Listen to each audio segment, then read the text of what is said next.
All right, well, let's go ahead and get started. My name is Tim Ulbrich. I'm the co-founder and CEO of Your Financial Pharmacist. I see some familiar names on the call, which is always great to see. So thank you so much, everyone, for giving up time on a Thursday evening to talk about a topic that I think is going to be a fun one. One I have not presented on before in detail, the pharmacist path to becoming a millionaire.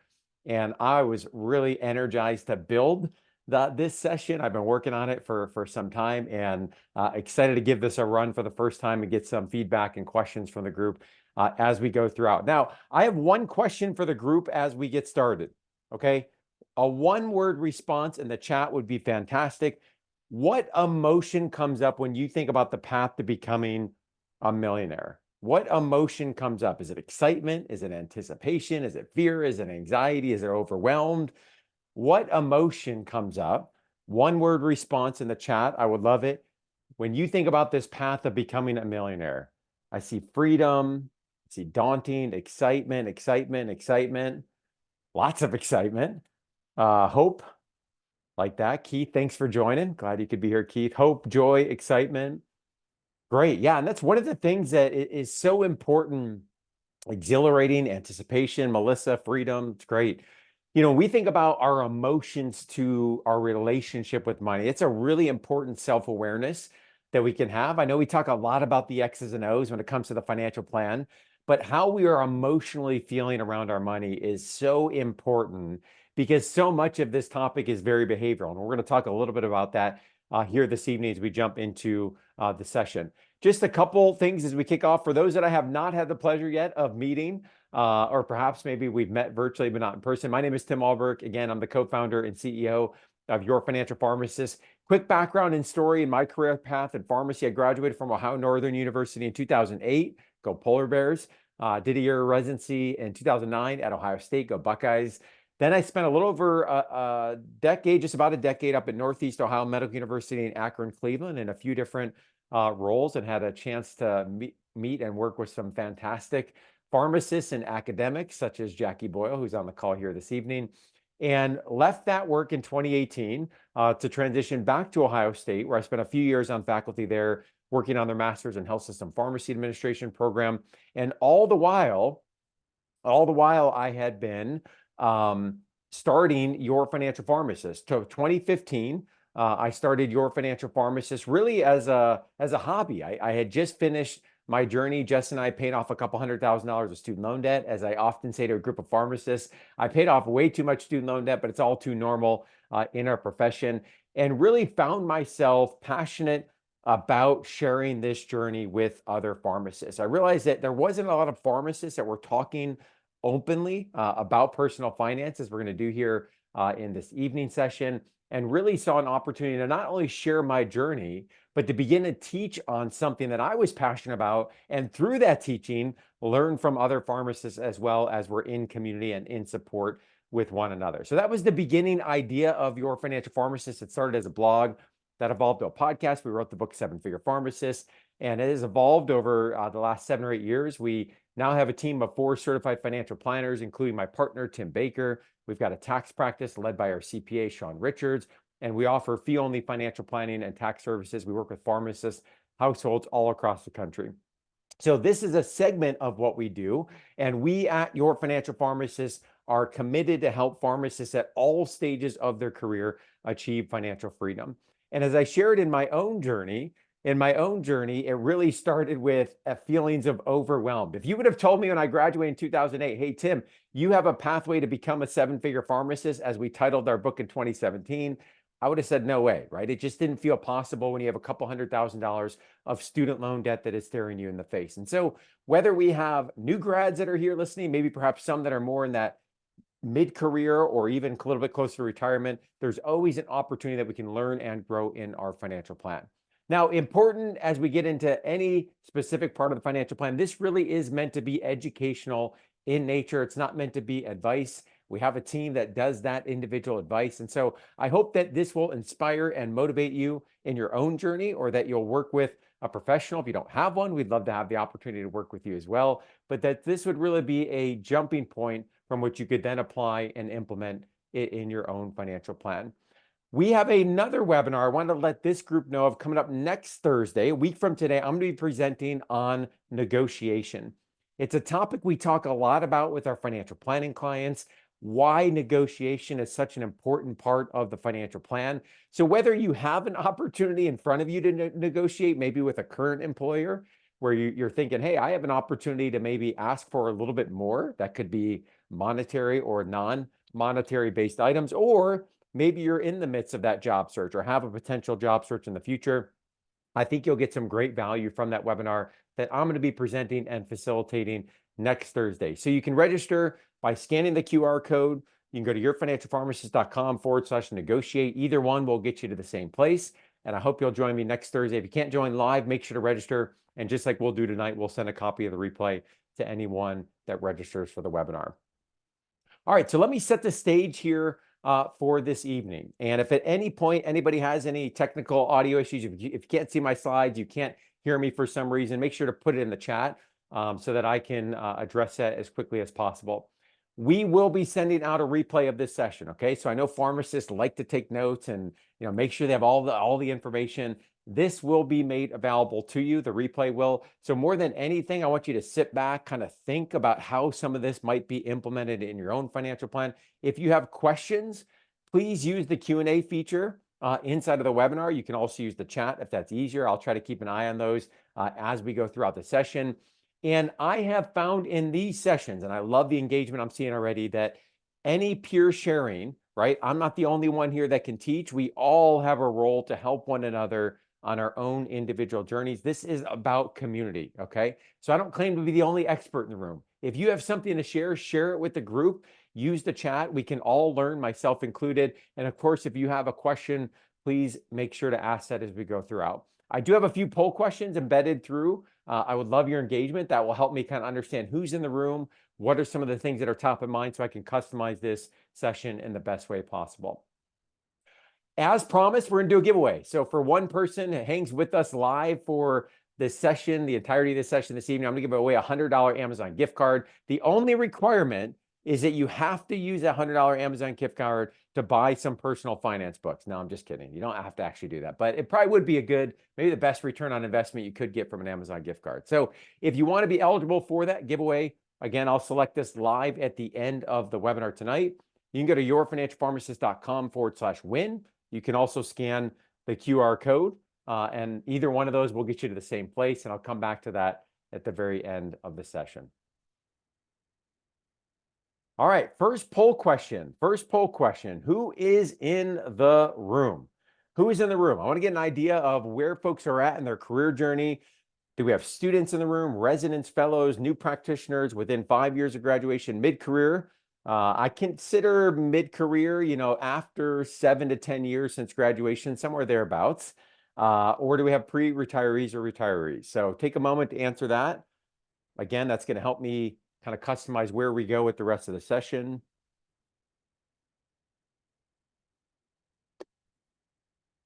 All right, group's waking up a little bit.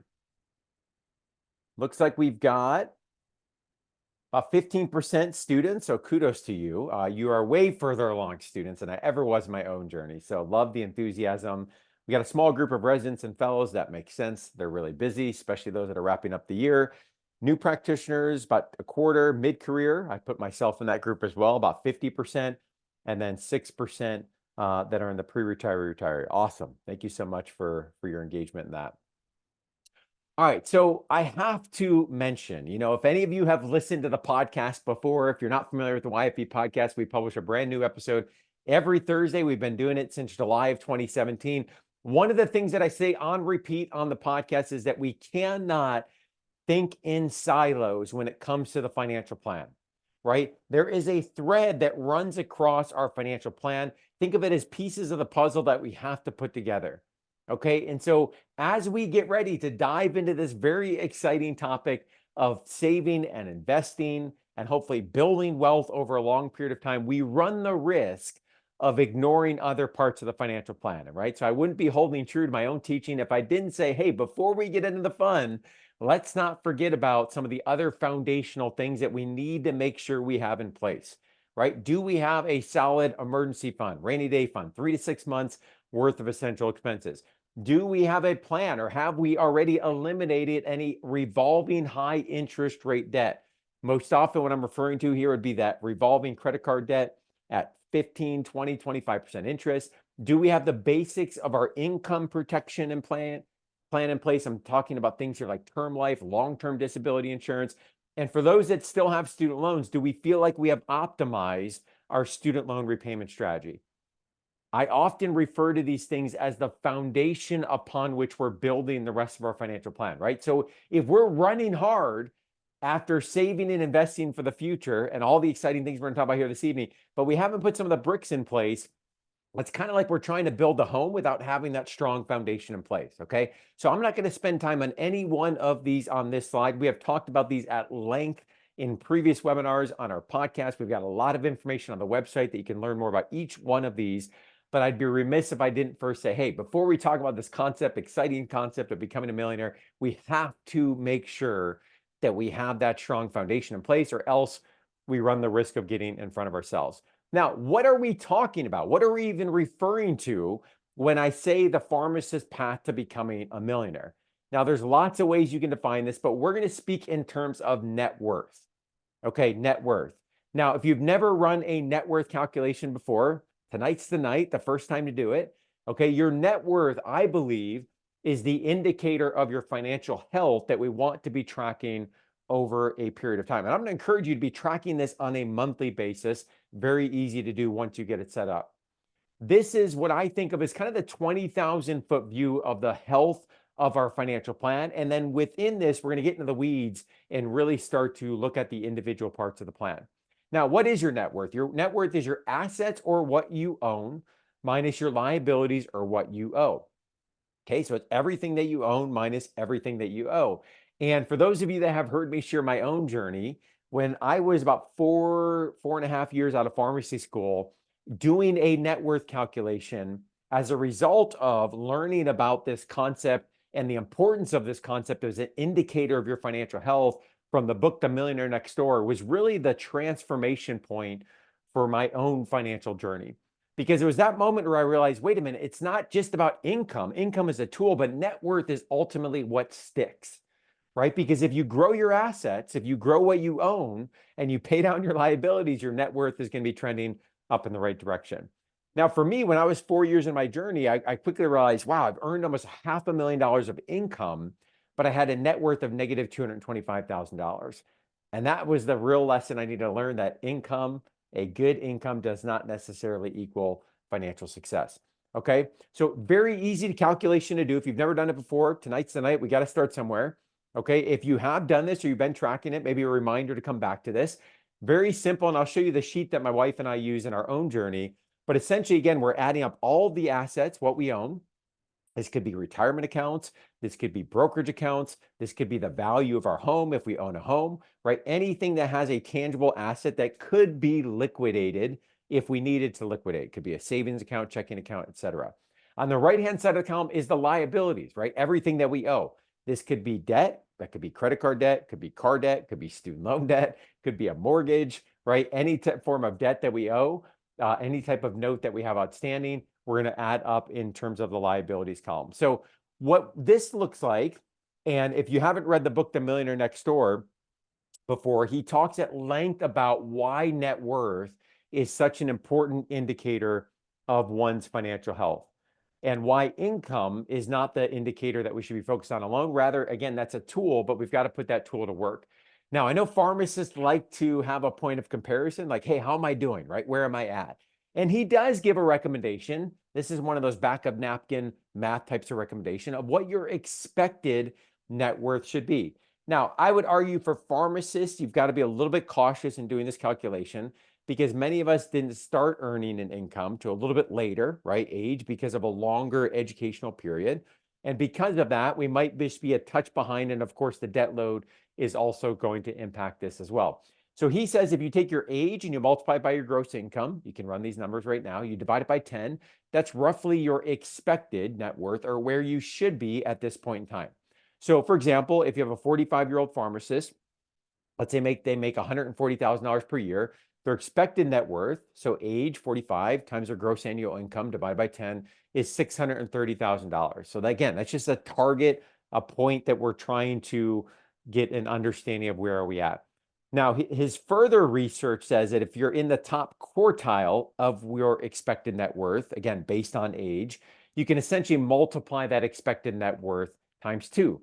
So in this case, for that 45-year-old pharmacist, if they had a net worth of $1.26 million, they would, according to his research, be in the top quartile at that point in time. Now, if you're way ahead of this, awesome. If you're way behind this, don't be discouraged. We're going to talk about some of the methods and plans in which we can begin to be on this pathway. So again, tracking net worth. It's a very simple process to do. This is the spreadsheet that my wife and I use. We track this once a month. Took us about 15 minutes to set up, right? We have every type of asset or liability recorded in one spreadsheet. I've got the quick links that go out to the account. I don't have to even think about it. We can enter the asset value or the liability balance due for everyone.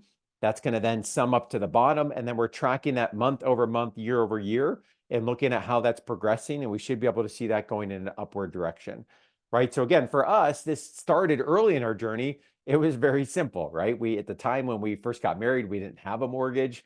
We didn't have any car payments. We had our student loans. We had a little bit in an emergency fund and a checking account, and that was about it, right? Over time, this has become a little bit more complicated. You see that we've got some bond accounts or some business accounts. We've got 529 accounts. We've got retirement accounts. So over time, this will naturally build in complexity, and we want to have a mechanism by which we can see and have visibility into the progress of our overall financial health. And that's what we're doing here as we're tracking our net worth. So again, nothing complicated about this spreadsheet, something I would encourage you to begin doing already. Some of you may aggregate this information with certain apps or tools that can do this for you. I find it just as easy to kind of get into every account once per month. But again, good process to do to be tracking our overall financial health. Next question I have for the group here. Next question I have for the group is, how confident are you in becoming a seven-figure pharmacist? How confident are you that you can have a net worth of $1 million or more? And some of you are like, I'm already there. Great, right? Very confident then. So how confident are you that you can have a net worth of $1 million or more? All right, we see some responses. Keep them coming. All right, let me end it there. We'll just keep the group moving. So I see about 20% is not at all confident. Maybe I should have done a pre-post survey. We could see if that changes, maybe up or down at the end of this. I'm not sure which way it'll be. About 40% that's somewhat confident and 40% that's very confident. Great. Okay. So let's talk about some of the specifics as it relates to the pharmacist path to becoming a millionaire. Okay. First, I want to start with some of the top barriers that I see, and that aren't not just my opinion, but are supported by many other resources and books as well. Some of the top barriers to becoming a millionaire. And we have to start with our mindset. Okay. For those of you that have been at this for some time, I know we have a large group of mid-career pharmacists, some pre-retirees, retirees. You know how behavioral the financial plan can be. And it really comes to what is our mindset and what are the expectations that we have for ourselves in our own financial plan, right? And often this very much begins with, what was the emotional tenor and tone in which we grew up around finances and this discussion of money, right? Was it a conversation of abundance? Was it a conversation of scarcity? Was it an open conversation? Was it a closed conversation? Was it an anxious conversation, right? How we grew up around money often determines and leads to the mindset. And the more awareness we have of that, the better approach we're going to be able to take. And for those of you that are doing this with a significant other or spouse, likely often we come in with two different money mindsets that we have to then bring together and figure out how we can work on that together. So some of the common myths out there with becoming a millionaire is that most millionaires inherit their wealth. And in fact, that is not true. There certainly is the great transfer of wealth that's happening right now. Some of you may have read about or heard about it. That is very real. But the vast majority of millionaires, over 70%, are first-generation millionaires. Okay. And for many pharmacists, I would argue, if there are extenuating circumstances, let's put those aside for a moment, but this should become an expectation of where we are going in the future. And I would argue for some of you, depending on your goals, it's going to take a lot more than a net worth of $1 million to be able to achieve what you want to achieve. So we have to first debunk that myth that I have to inherit money to become a millionaire. Another myth is you have to take big risks to become a millionaire. You don't. As you'll see with some of the calculations, I'll talk about my own plan. I'll talk about other pharmacists that we've worked with. It's a long, slow, boring pathway to becoming a millionaire. Okay. So the third myth, you have to have an advanced financial literacy. Certainly there is value in having a strong financial literacy education, but this does not require advanced investing strategies. This does not require expertise that is only withheld to those that are ultra wealthy. This is accessible information and practices that all of us can implement. You have to be ultra frugal. I'm all about being frugal, but you do not have to be ultra frugal to be a millionaire. And in fact, I would argue that if we're doing this well, we're saving for the future. Yes, we're going to achieve that net worth of $1 million more, but we're also prioritizing living a rich life today. I think we can do both. And then finally, that myth that you can't have 6 figures of student loan debt and become a millionaire. So Tim, I get it. This is exciting, but I've got $200,000 of student loan debt. I have a negative net worth. I can't even see or imagine it's not possible to have a positive net worth. And as we'll see with the math, it's really about time. Okay. It's really about time. So we have to recognize those myths and we have to ask ourselves, like, do we believe those? Right? Do we believe those? And how do we need to be rethinking and reshaping our mindset as it relates to our own financial plan and the goals that we set for ourselves?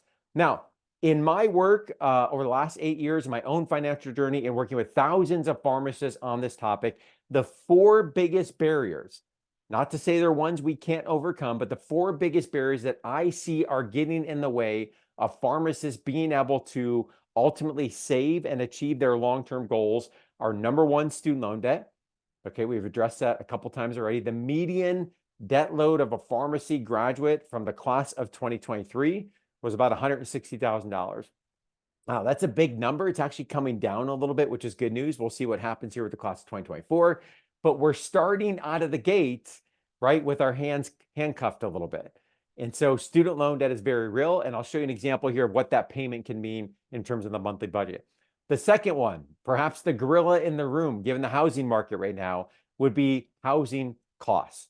Now, this is vastly different for pharmacists all across the country, depending on if they own versus they rent, what part of the country that they live in, right? Obviously, cost of living in the Northeast and the DC area out west versus other parts of the country. But regardless, with housing appreciation that's happened with interest rates where they are north of 7% on a 30-year fixed loan, this is a big rock for many in the financial plan that is hard to overcome in terms of other financial priorities. The third I see is daycare, right? Can I get an amen from the parents that have that cost of daycare? We know this cost is real. We see it in the budget. It's a priority for many, but that can also be a significant barrier that we need to be factoring. And then finally, the auto expense, right? This would be another one that we see. And we put the 4 of these together. And what I often hear as a result is, hey, Tim, I make a great income, but I don't feel like I'm progressing financially. Now, let's look at the numbers that really support that, right? That really support that and kind of this feeling of like, hey, where did it go?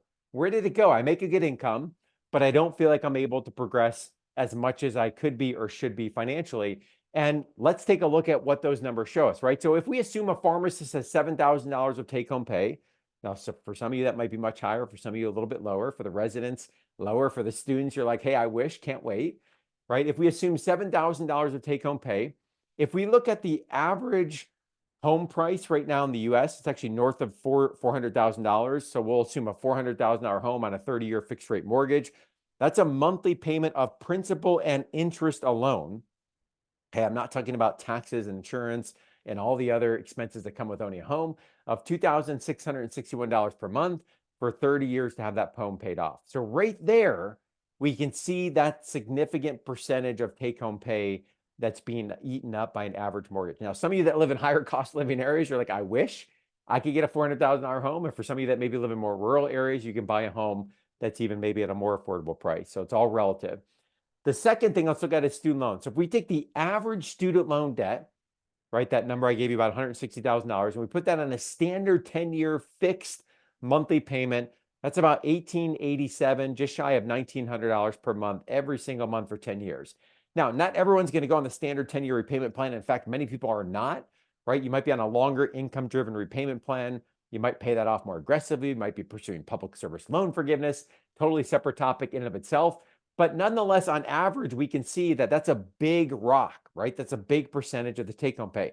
So you put these two together, just the house, and again, principal and interest only, and just the student loans, we're looking at $4,500 per month or 65% of the take-home pay.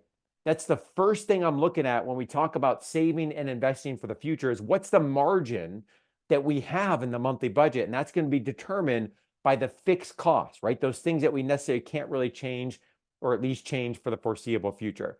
So right there, we've got 65% of take-home pay. Now, that means we have 2452 left over for everything else, right? I haven't even talked about car payments. We mentioned that on a previous slide. I mentioned daycare, property taxes, homeowners insurance, upkeep, food, clothing, other debt, insurance, savings. And how about having fun, right? Isn't that part of the whole financial plan in and of itself? Vacation, other types of goals, giving, and so forth. So the point being here is that it all starts with our fixed costs. Our ability to save and invest for the future and achieve our financial goals comes down to what is the cash flow that we have available to achieve those goals. I get in these debates all the times with pharmacists where they talk about very advanced investing philosophies and strategies, but we're talking about saving a very little percentage of our income. That conversation is a moot point, right? We have to be freeing up our cash flow and our ability to save and invest. And at that point, we can really talk about what are the different strategies we can use to move the needle. So the habits that I see, what are the habits of millionaires? Well, they live below their means, right? And I see the people that have been successful, those mid-career pharmacists that are looking back saying, hey, I'm on track or ahead. I'll share a story with you here in a little bit of someone I actually just heard from today. They started early and it wasn't complete sacrifice, right? I busted that myth. It's not about the ultra frugality, but they avoided, as Haveli just said, they avoided lifestyle inflation or they minimized lifestyle inflation. All right, one of the most common pieces of advice I hear from pharmacists that have been out 10, 15, 20 years to new students, practitioners is, hey, live like a student just for a few more years and really progress and avoid that lifestyle inflation. They really understand an asset versus a liability, right? They understand what can grow and appreciate in value, and they understand what is a liability and perhaps is even accruing interest. They embrace what's called money dials.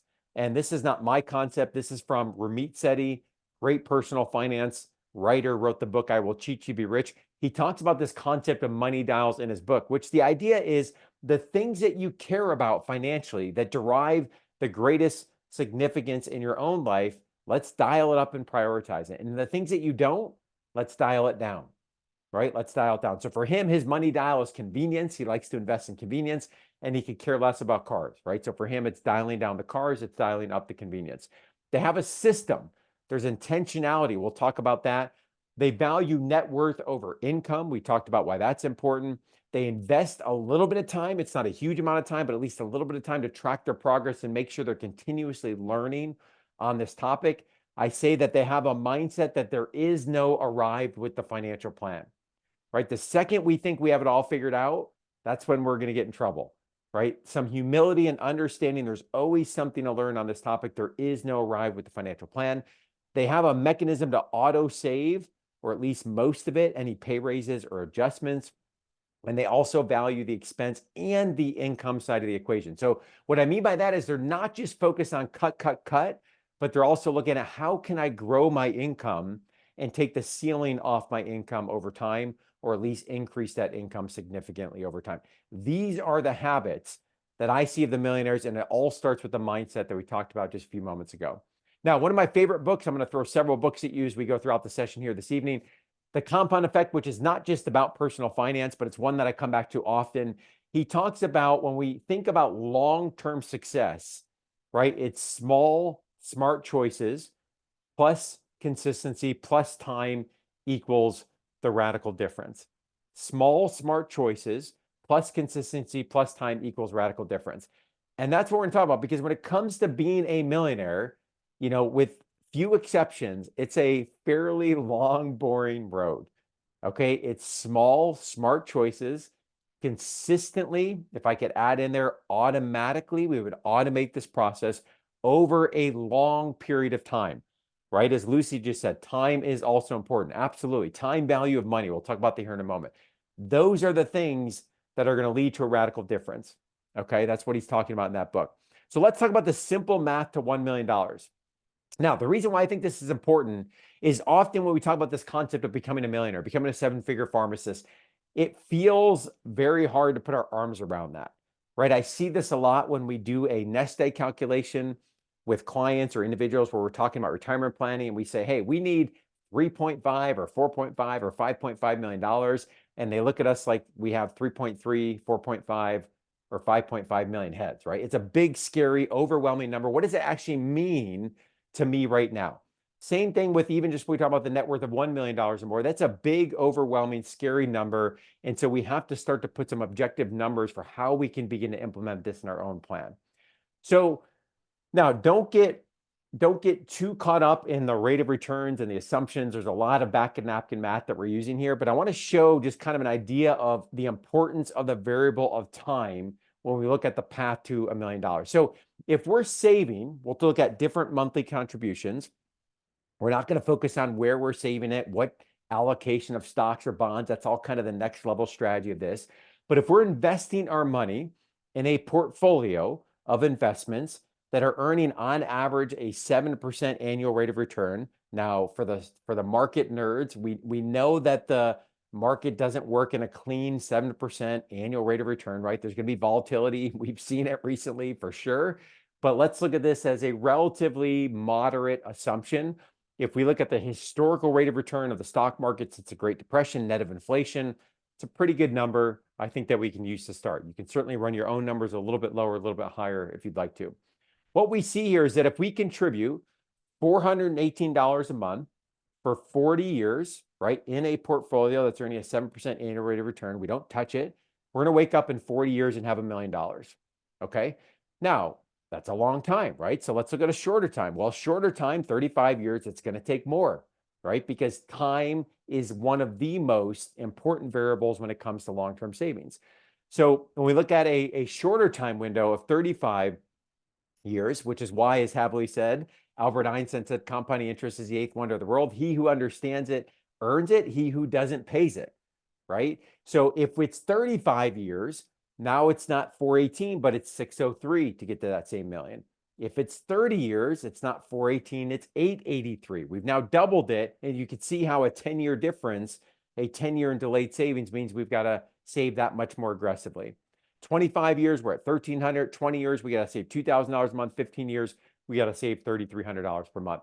So for those of you that are playing catch up, right, obviously we know that we have to save more aggressively for these numbers to become real. Now, is $1 million even enough? That's a whole nother question we have to answer in terms of how much is enough for your individual financial plan and for your own goals. But this is the math, right? We got to get out of this kind of big, overwhelming, scary, maybe hope, wish, dream. This is the math of, hey, we can either save slowly, rather conservatively at a lower amount over a long period of time, or we can hyper aggressively save and it's going to be perhaps a shorter period of time. Now, if you want to run some of your own numbers, there are lots of calculators out there. Please do it. We've got one on our website. If you go to our main webpage, yourfinancialpharmacist.com, we've got a section for calculators. The link is here at the bottom of the page as well. And you can just play around with the numbers and kind of see how these shake out if you want to run different assumptions of your own. Now, I think often what we talk about is slow and steady wins the race, right? If we methodically save a $418 a month for 40 years, that's a very traditional trajectory towards retirement, right? We often think about people who work for 30 to 40 years. Maybe they contribute and an employer-sponsored retirement account like a 401k or a 403b, maybe a little bit in an IRA, and they do that steadily over 30 or 40 years, right? That certainly is one way that you can do it. There are many other ways that you can do it. And one that I want to highlight that I see more and more pharmacists doing is what's known as Post-FI. FI stands for financial independence. We interviewed Corey Jenks on the YFP podcast several years ago now, episode 134, but you can go back and find that episode, about his own Post-FI journey for he and his wife, Cassie. And I want to just show you some math of kind of a different way. And what we mean by Post-FI, as the name suggests, is you aggressively save early in your career and take that pressure off to need to catch up later or to even save at a higher rate later on throughout your career, right? So let's assume if you look here, we have an initial deposit of $200,000, okay? So let's assume that we have a pharmacist that very aggressively saves maybe half of their income or so for the first 4 years that they're out. So they're saving $40,000 or $50,000 per year for the first 4, 5, 6 years. They've amassed a couple $100,000 quickly, and then they don't do anything else for the next 35 years. Okay, that's the idea of coast. Now, we're not suggesting you do nothing else, right? If there's an employer match, there's other options. Of course, we do that. But the point being that we're kind of taking that pressure off because we're having time value of money work its magic. We're having that compound interest work its magic over a long period of time. So we're giving more runway for that compound interest to work.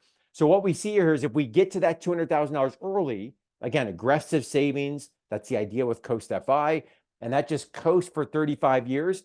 Now we've got $2.1 million just because of the time value. So I'm not suggesting that's a pathway for you. I just want to get you thinking of different options, different ways. For some, it's slow and steady, right? For others, it's kind of an earlier aggressive savings, especially if people are thinking about more of that early retirement pathway. So the question is, how soon can we save, right? Easier said than done, right? Many pharmacists are working through student loan debt, young families, home buying. There's lots of competing financial priorities, but the data doesn't lie. The earlier we can save, as I've showed you a couple different ways now, the less aggressive we're going to have to save to that goal, and the more likely we are to be able to achieve that retirement goal that we have. So if we look at this a different way, you see the assumptions here on the left-hand side of the slide. Pharmacist who's making about $126,000 per year. Let's assume their income's going up a couple percent per year. That could be an inflation, cost of living adjustment, performance adjustment, whatever. They're putting away 15% of their income. Okay, here I'm using a little bit more conservative rate of return of 6%, and they want to retire at the age of 60. Now, what we see here is if they start at the age of 25, putting away 15% of their income, when they wake up at the age of 60, the math tells us that we're going to have $2.6 million. Okay, if we wait to 30, because other expenses I just mentioned, we're at 1.8. If we wait to 35, we're at 1.2. If we wait to 40, you can see again, time value of money. That's really a main takeaway that I want you to have from this evening session. Now, for those of you that are mid-career or later, I think we often can feel defeated by this, right? But we need to remember that when we get to retirement, we're not just going to stop investing our money altogether. We're perhaps going to have that portfolio be a little bit more consistent, but we're not going to stop investing altogether. So we've still got a runway where time value of money and those dollars can compound into the future. Now, once we talked about the mindset, we talked about some of the simple math to $1 million, then we got to begin to think about what's the system that we can put in place to actually make this happen, right? It's one thing to understand the math. It's another thing to actually execute on this so that we can ultimately achieve the goals that we set out to achieve into the future. And I presented on a system in detail earlier this year. I spent about an hour and a half in a webinar walking through the system that Jess and I use in our own financial plan, sharing different tools or resources. If you didn't catch that webinar, we have it posted on YouTube.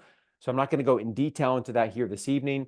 You can go to yourfinancialpharmacist.com/money. That will take you to the YouTube link. I hope you'll catch that. And that will talk again about the system that we've implemented in our own financial plan, our own financial journey. The one thing I want to highlight, I'm going to bring back Ramit Sethi. I saw a shout out for Ramit in the comments. He's great. His podcast is great. His book's great. I love the way he teaches.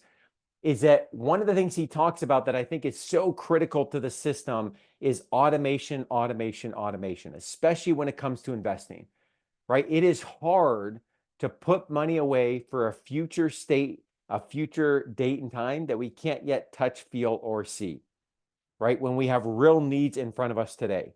So automation is all about setting ourselves up to be able to have an automatic contribution to various accounts. It could be a 401k, it could be an IRA, it could be an HSA, it could be a 529 account for kids' college, automatically contributing those and accounting for that in the budget so that we're not thinking about and having to make this decision each and every month, okay? Another way that I like to think about this is Daniel Crosby wrote about this in The Behavioral Investor. I had a chance to interview him on the YFP podcast a few years ago. He is a behavioral and economics behavioral researcher, And what he talks about is that we as individuals are often the greatest barrier to our own term financial success, right? Because we don't often make objective, rational decisions when it comes to handling our money. And so what he says is a large body of research suggests that investors profit most when they do the least. And this is so hard in a day and age where we are constantly being hit with what's happening, news on what's happening in the markets, different investing strategies, right? Lots of advertisements around investments. And really, it's about setting a strategy and on some level forgetting about it so that we can let time, that time value of money and compound interest, do its thing. The other reason why this is true, what he's saying, is that the more we have our hands in the market, or the more that we have our hands in our investment, the literature shows us that we actually often make less than ideal decisions from a timing standpoint, meaning what is the human behavior when the markets are hot? People want to jump in, right? And that often is the worst time to jump into the market. What is the human behavior when the markets are low? They want to take their ball and go home, right? And that typically is the worst time that we want to leave the market. And so what we're trying to do is really think about the long-term game of investing and saving for the future. And so not having our hands in that, there's certainly work that we have to do to be contributing to rebalancing our portfolios if they get out of whack because of the market performance.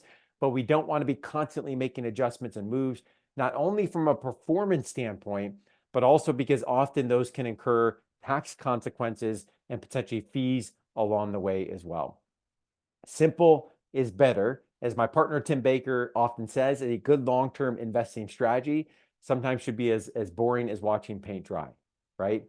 So when we talk about automation, what we have to think about is what is the amount that we have available each month for our savings and investing strategy, and how can we automatically push that to the accounts that we determine are of top priority, right? So it could be a Roth IRA. It could be a 401k. It could be an HSA, a health savings account. It could be a brokerage account, also known as a taxable account, right? So we have to determine first, how much do we have available in the budget?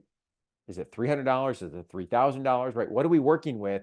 And then between the different buckets and the options we have to save, right? How are we going to push it into these different areas? And we want to automatically make those contributions. So every month that's scheduled to go out. Now, there's a lot of hard work to be done here, right? These are not the investments themselves. Those of you that have been at this for a while know that very well. When you put money in a Roth IRA, or in a 401k, or in an HSA, or in a brokerage account, that is step number one, right? Within those accounts, we then have to determine where those investments are going to go. Is it stocks? Is it bonds? There's lots of different flavors of stocks and bonds, right? Different pathways that we can go based on our risk tolerance and our risk capacity.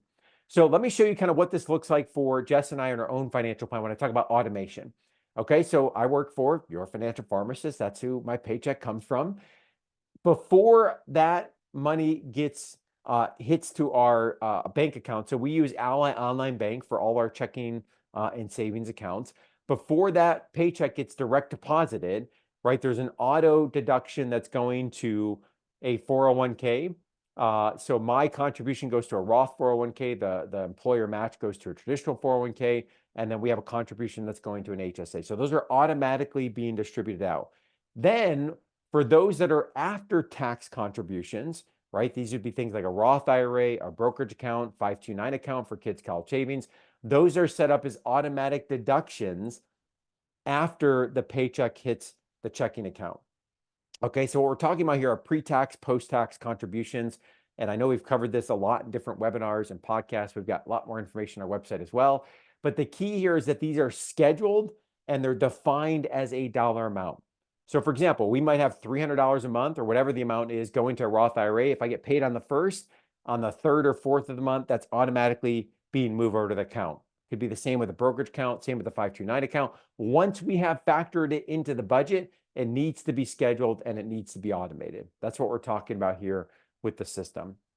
All right, let's jump into part 4, which are some of the common savings vehicles and how individuals are typically going to get started when it comes to this path of becoming a 7-figure pharmacist. Now, question for the group here is, what is your primary keyword? What is your primary investing strategy? Okay, so I know people are going to be involved in more than one of these, perhaps. Is it tax advantage retirement accounts like a 401k or an IRA?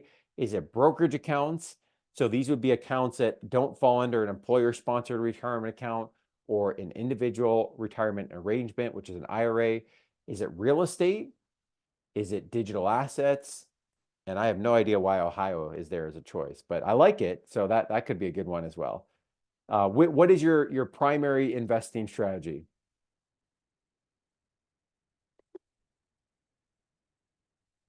All right, what I see is kind of what I expected here. So we've got the vast majority, about 65%, that is tax advantage retirement accounts. About 15%, I would guess maybe this is the early retirement group that's on the brokerage accounts. About 15% real estate, and then some that are in the digital assets. That's actually a little bit bigger than I would have thought on the digital assets. And I suspect many of you, if you could have checked more than one box, there would have been more than one that you would say that is an investment strategy. Okay, great. So I'm going to focus on kind of that more common group that we see, right, which would be those tax advantage retirement accounts. Again, not as the only way, right? There is no one way to go about it, but as for many, kind of the low-hanging fruit that we're going to be focused on and prioritizing early on. Now, again, I want to emphasize that there is no one way to go about it, right? Some of you are more comfortable with real estate. Some of you are not comfortable with real estate. Some of you are more comfortable with digital assets. Some of you are not comfortable with digital assets. Some of you are more comfortable with tax advantage retirement accounts, right? These all have advantages and limitations. And, in my own journey, I've got a little bit in each one of these buckets. So there's some digital assets, small percentage, a little bit of real estate on the primary home side, on a commercial property, some brokerage accounts, and then we're heavier on the tax advantage retirement accounts, right? So there's advantages, and I could talk about some of these here briefly as well. So when we talk about tax advantage retirement accounts, right, like a 401k, like an IRA, the advantage here, of course, would be some of the tax savings. The disadvantage would be that these dollars are tied up until the age of 59 and a half, unless we want to withdraw those earlier and pay a penalty on that withdrawal, as well as taxes depending on the type of account. Right. So for those that are thinking an earlier retirement, if they have all of their investments tied up in traditional retirement accounts, that could be potentially a challenge. Right. When we think about taxable brokerage accounts, the advantage there is that they're much more liquid and accessible. The disadvantage is they don't have the same tax advantages that we see with some of the other accounts, because any money you put into a taxable brokerage account, you've already paid tax. Any money you pull out, you're going to pay short or long-term capital gains, but it's more liquid and accessible, doesn't have those same age restrictions, right? So what accounts we prioritize, whether it's traditional, whether it's brokerage, real estate, digital assets, et cetera, is all going to go back to what goal are we trying to achieve. But at the end of the day, what we're trying to do is build a retirement paycheck, right? So while we're working as a pharmacist, we get that paycheck every month. Or for those of you that work for yourself, you pay yourself every so often. All of a sudden, when we stop working, or maybe we're working part-time, we have to fund our own paycheck, right? That's what I'm talking about here with the retirement paycheck. So for some, it's going to be more of those traditional accounts. Others, it's going to be potentially liquidating or using real estate that's cash flowing. Some may have a business that has a tangible asset in equity that could be sold. It could be Social Security as a stream of income, could be an annuity, right? There's multiple ways that we can build that. And all of these buckets have different advantages and disadvantages. The key here is it does not have to be complex. And it doesn't necessarily mean, as I started at the beginning, that we have to be extremely aggressive, right? So let me start with the tax-favored retirement accounts. Then I'm going to talk about HSAs, and then we'll begin to wrap up, and I'll see what questions the group has here at the end. So when we talk about tax-favored retirement accounts, look at the left-hand side of the slide first. In green, we'll look at employer-sponsored retirement accounts. So this is the alphabet soup, right, of retirement accounts: 401k, 403b, TSP. These have differences between them, but functionally, for the sake of this discussion, they're all the same in terms of they're offered to you through your employer. 401k is for a for-profit, 403b a nonprofit, TSP for those of you that work for the federal government. So they're available to you through your employer. There's a $23,000 contribution limit in 2024 that does not include your employer match. Okay, so if you make $100,000 per year and you have, let's say, a 3% dollar for dollar match, meaning you put in 3,000, they put in 3,000, their 3,000 does not count towards that $23,000 limit. Now, most employers now offer a Roth version of these accounts. So a Roth 401k, a Roth 403b, or a Roth TSP. Now, let's define those terms first, okay? So anytime you hear traditional, think pre-tax. Anytime you hear the word Roth, think post-tax. So what does that mean? So in a traditional account or a pre-tax, you're not paying taxes today. You're deferring the tax liability. It grows tax-free. But when you go to pull it out at the age of 59 and a half or greater without penalty, right? We just discussed that. At that point, you're going to pay income tax on a federal and potentially a state level, so long as you live in a state that has a state income tax, right? So if you have $1 million at retirement in a traditional 401k, do you have $1 million? Technically, the answer is yes, right? But you're going to have a large tax bill on that as you withdraw those funds, and a whole separate strategy on how we can minimize that tax liability. With a Roth account, remember, Roth is post-tax or after-tax, meaning anything you put in has been taxed already. It grows tax-free. And then when you go to take it out after the age of 59 and a half or greater without penalty, at that point, there are no more taxes to be paid. So if you have $1 million in a Roth 401k or a Roth 403b, not only do you have $1 million on paper, but you've got $1 million, right? No more taxes to be paid. Now, those are a completely separate thing than what you see on the right with a traditional and Roth IRA. Okay, so don't confuse the two of those. So with IRA, I stands for individual. So these have nothing to do with employer accounts. You can set these up on your own. You can work with a professional to do it as well. You know, you've heard of these firms, Vanguard, TD Ameritrade, T. Rowe, Schwab, et cetera. There's a traditional and a Roth version of these again. Most pharmacists, unless except for the students, residents, and fellows, typically income is too high to have any type of tax deduction or benefit from a traditional account.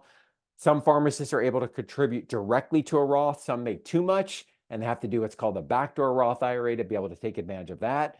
But nonetheless, we have a bucket opportunity here in an IRA of $7,000 per year. Okay, so if we put the two of these together, we're looking at $30,000 per year as savings opportunities, which is great. But remember what I said about the 59 and a half age, right? So if you're thinking early retirement, we have all our investments saved in here. That's going to present potentially a challenge that we need to think about. The other one I want to mention that I see a lot of pharmacists still overlooking is a health savings account or an HSA. Now, not everyone has access to an HSA. You have to first be enrolled in a high deductible health plan. So think of the high deductible health plan as the key that unlocks the HSA. Okay, so if you have access to and you're enrolled in a high deductible health plan, you then are able to contribute to an HSA.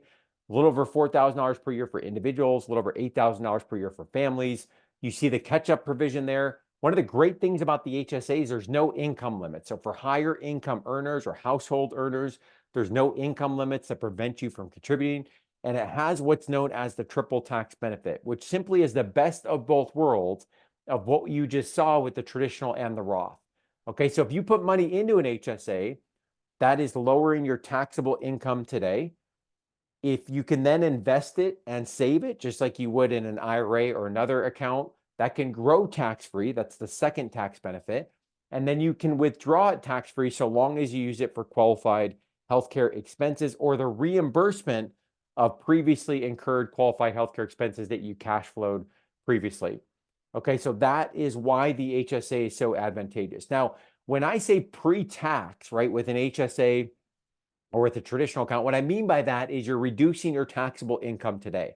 So if you make $100,000 per year and you put $4,000 in an HSA, in the eyes of the IRS, you make $96,000.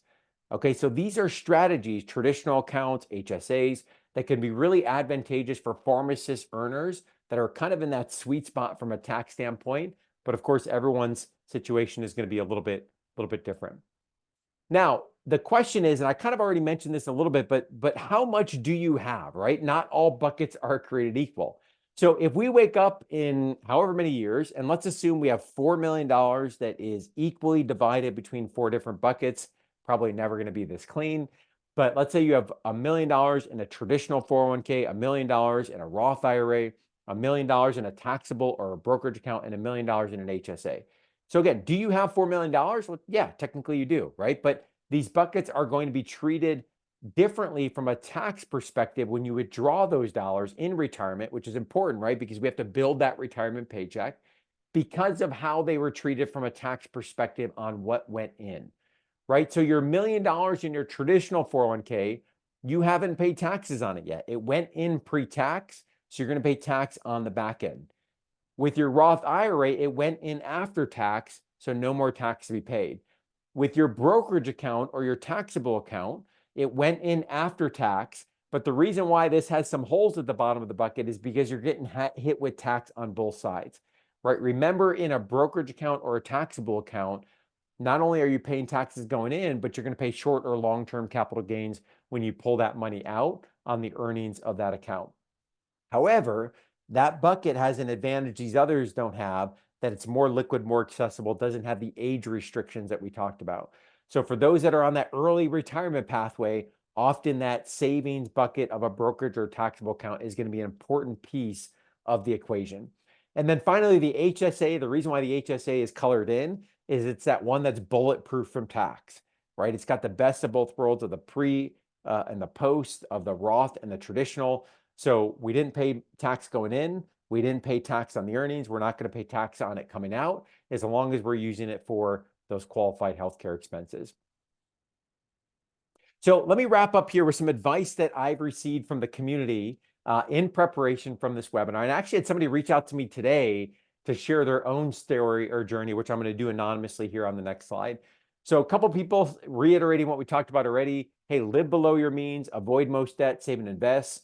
Corey, who I mentioned earlier from the Co-Step I journey, track your net worth regularly. Can't get to your destination if you don't know where you are.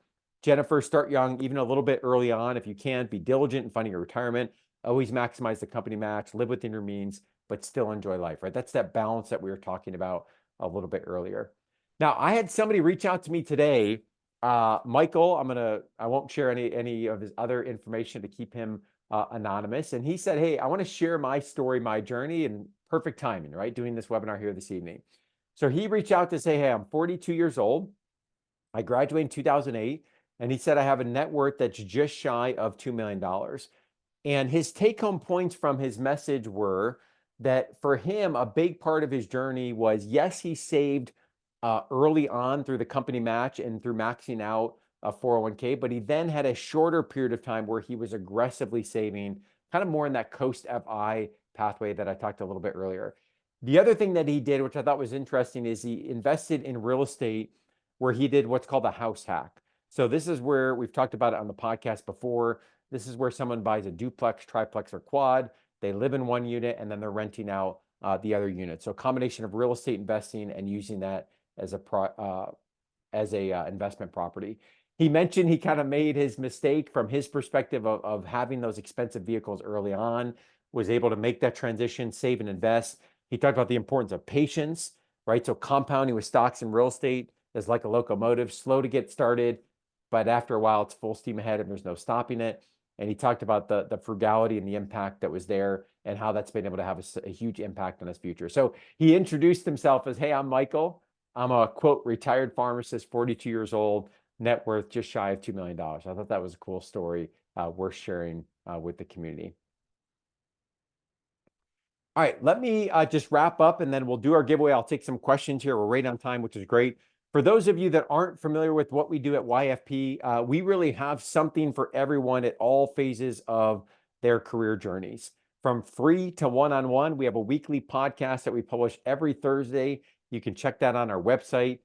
We also publish that on Apple Podcasts, Spotify. If you search Your Financial Pharmacist, we've got a newsletter we send out every Friday. And we've got one-on-one services for those that are looking for that help with financial planning or from a tax perspective. This is the YFP team, which we're incredibly proud of. My partner, Tim Baker, is a fee-only certified financial planner. We've been partnering now for 8 years. You see our team of financial planners. We have 4 CFPs, 4 certified financial planners that are on staff. We work with pharmacists all across the country. We currently work with about 280 households in 40 states.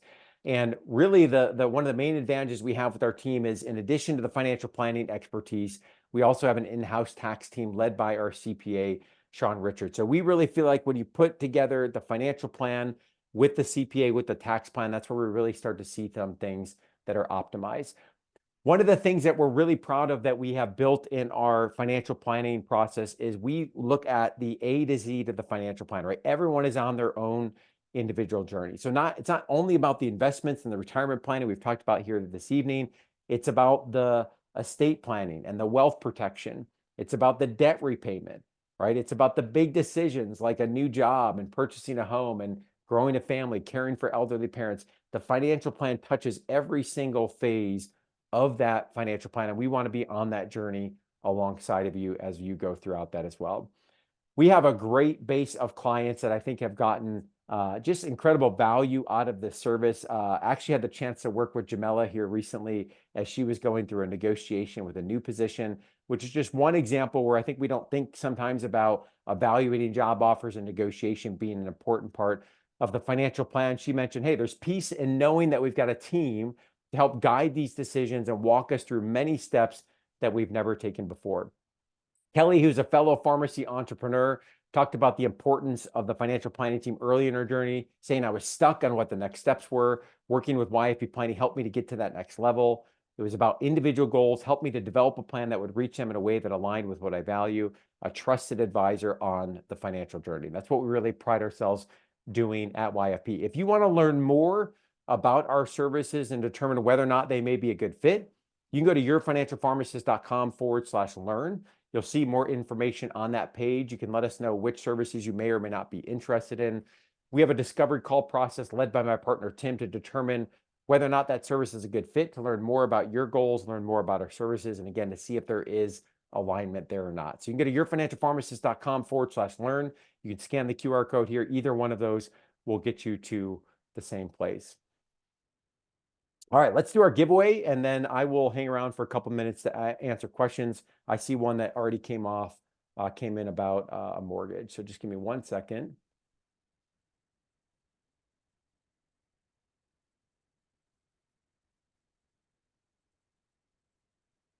All right, giveaway is going to Priscilla Kim. So congratulations, Priscilla. I will reach out to you afterwards so we can coordinate the giveaway. Thank you so much for coming as well as for others. First question I have, thank you, Havali, for coming, for the kind words. I appreciate that. If you have to sign off, no worries, I understand. If you have a question, feel free to hang on as well. You can use the Q&A or use the chat as well. So question is, thoughts on paying off your mortgage as fast as possible, even if it decreases your investment amount? This is a good question. And I think, this is one for me that it really does depend. It depends on a couple things, right? What's your interest rate on your mortgage? It depends on kind of how you feel about the debt, right? For some people, there can be feelings of anxiety, feelings of overwhelm that come from the debt. Others, especially at low interest rate, may not have that same impact. And it also looks at how far along are we on our investment accounts. So this is not advice for your individual plan, but the way I look at, our 30-year mortgage at 3%, which is, I know, hard to come by these days. When I look at our investments and other things, typically I'm going to prioritize those non-mortgage priorities, knowing that that's a competitive rate, that I can probably have that money working for us at a greater return than we're going to see in our mortgage. So everyone's journey is different. I think when we look at this from a financial planning perspective, one of the questions we have to ask is, hey, how do we feel about the debt? What's the interest rate, and what progress are we making with other goals before we make any one decision? Great question. What else? Other questions from the group? I see one hand raised, Courtney. I think that might have been there earlier. If thoughts on using a HELOC to pay down a primary mortgage more aggressively? Yeah, I don't love it. So home equity line of credit, I don't love it. If you look at HELOCs right now, where HELOC rates are at, I think last I checked on mine is we have a HELOC as kind of a backup emergency fund. We have a $70,000 HELOC that's really untapped, just kind of sitting there if we need it. I think the rate's at like 8.7 or 8.75 or something. So I think when HELOC rates were a little bit lower, there was some strategy here where people were using a HELOC to pay down a primary mortgage. It's actually something called the shred method. That may be what you're referring to, where people will do that. So I think in some instances that can make sense. Again, we want to get out of that silo, right? So if we've checked all the other boxes and we're on track with all these other things, I could see where there's strategy there. If we're behind on investing or other parts of the plan, then we probably want to focus on making sure we're getting those to be where they're at. Yeah, great question on risk tolerance. There's several tools. We use a couple different tools with our clients. I think Vanguard has a tool out there that I've seen and used before, but there are self-assessments that are out there that can help you understand what is your risk tolerance, which is different than your risk capacity. Okay, so your risk tolerance is the risk that you can stomach. Your risk capacity is the risk that you may need to take based on the goals and what you're trying to achieve. So really understanding that risk tolerance is really important when you're making individual financial decisions. Great question. All right, a few more coming in. How do you get your peers, right now students, from excited to invest in retirement before they even start working as a pharmacist? Good luck, Andrew. I think it's hard. I remember investing in a Roth IRA when I was in college, and I think it's just hard when you're looking at so much student loan debt and so many other priorities that are coming at you.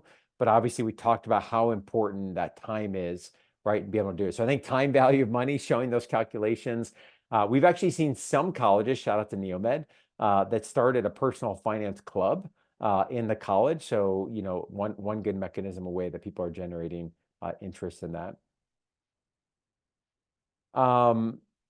Great question on how do you determine how to split investment in traditional and Roth?